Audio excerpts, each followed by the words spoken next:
C'est l'un des lieux emblématiques de Toulon, le stade Mayol, situé en plein centre-ville. C'est l'enceinte mythique du rugby toulonnais. Nous allons la visiter, nous allons en découvrir les coulisses et tout cela avec Michel Navarro. Il assure les visites ici depuis 3 ans. Donc la visite commence généralement donc avec ce que l'on appelle l'allée des légendes, sur lequel vous retrouvez donc ici les grands noms du rugby qui ont marqué donc de leur présence le rugby toulonnais. Et on commence bien sûr avec notre chouchou national, ça va être Jonny Wilkinson.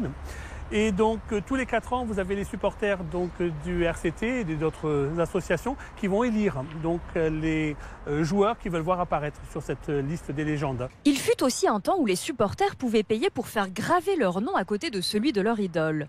Les fonds ont soutenu le centre de formation du club, mais l'opération a pris fin malgré les nombreuses demandes. Ici, vous retrouvez donc au niveau du portique, vous retrouvez les 4 dates. Depuis 1931, ce sont les dates qui ont marqué donc le RCT sur l'obtention du bouclier de Brennus. Et nous retrouvons ici la photo de Félix Mayol. Alors quand on parle de Félix Mayol, ce n'est pas un joueur de rugby, ça a été un chansonnier français, toulonnais d'origine, qui a marqué donc et qui a acheté le stade, qui a fait construire ce stade pour la jeunesse toulonnaise. Le buste du célèbre mécène se trouve à l'intérieur. Dans les années 1900-1930, Félix Mayol est une véritable vedette. Ses chansons populaires, souvent humoristiques ou sentimentales, et son jeu d'acteur en ont fait une icône. Quand j'entends les chansons. L'histoire raconte qu'en 1919, Félix Mayol est de passage dans sa ville de naissance. Un ballon de rugby lui tombe sur la tête, droppé par un joueur du RCT.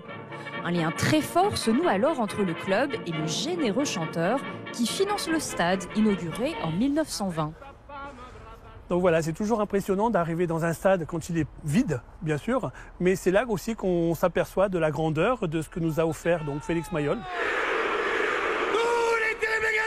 Si le stade n'est pas classé, il est clair qu'une atmosphère mythique se dégage des lieux. Plus de 20 mètres de hauteur, 2 hectares de terrain, 17 000 places et 31 loges, ainsi que 13 bars qui fonctionnent à plein régime les soirs de match. C'est vraiment l'âme de Toulon, c'est-à-dire que pour les Toulonnais vivants, ça leur appartient. Donc c'est pour ça qu'il faut vraiment au moins venir une fois voir un match du RCT pour ressentir cette âme. Il y a tout qui vibre, tout le quartier ici qui est autour du stade Mayol. C'est la première fois donc en France que l'on retrouve un stade en cœur de ville, donc c'est très rare. Plusieurs concerts de légende ont aussi marqué l'enceinte. Claude François, Jonny et Sylvie Vartan, Michel Sardou ou encore Bob Marley en 1980. Direction maintenant les sommets du stade. Nous longeons le mur des légendes et découvrons les loges dédiées aux abonnements d'entreprises à l'année. Ici, vous êtes sur la loge Juan Smith. À côté, nous avons la loge Wilkinson. Donc, encore une fois, donc, des installations super sympas donc, pour proposer des grands matchs avec une vue extraordinaire sur le terrain.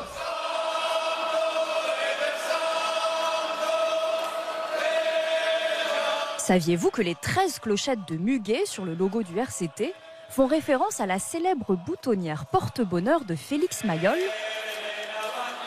Nous nous dirigeons maintenant dans les zones réservées au staff et aux joueurs.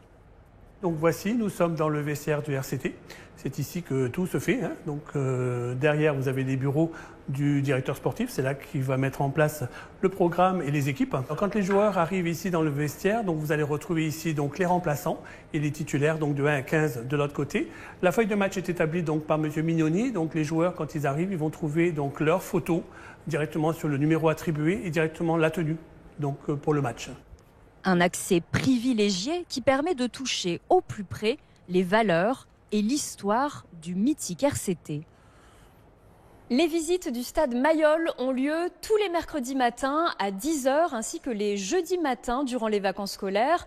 Côté prix, comptez 11 € par personne. Pour les 5 à 16 ans, le prix est de 6,50 €. Réservation obligatoire sur le site de l'Office du tourisme, provencemed.com.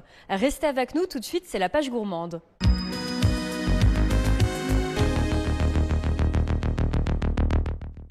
On est à 2 pas de la Rotonde, le cours Sexius n'est pas loin non plus, on est à Aix bien sûr et ce week-end on découvre le bar à tapas au goût du monde, la promesse d'un voyage plein de saveurs.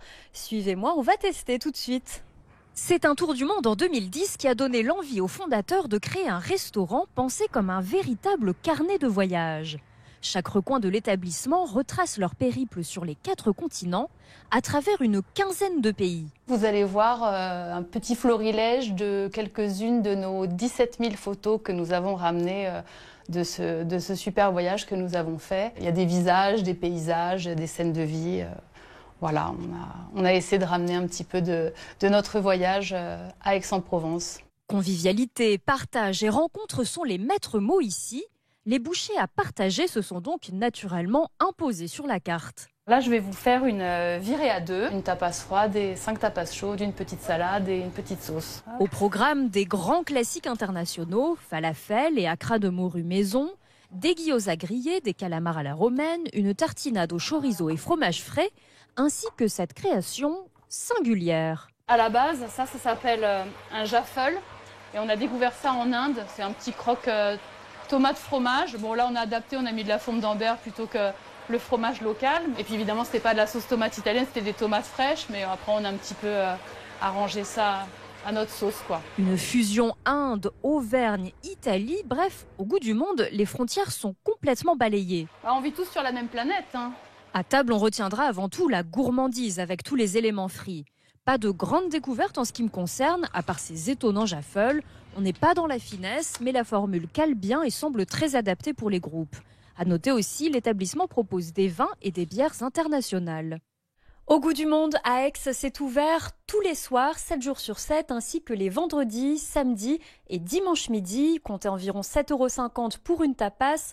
Formule 3 tapas à 21 €, formule duo à 42 €, option vegan possible. Il y a aussi d'autres formules disponibles pour les groupes pour 6 personnes. Il vous en coûtera par exemple 120 €. Au goût du monde, une adresse qui rejoint notre carte interactive Passion Provence à retrouver sur notre site et sur l'appli.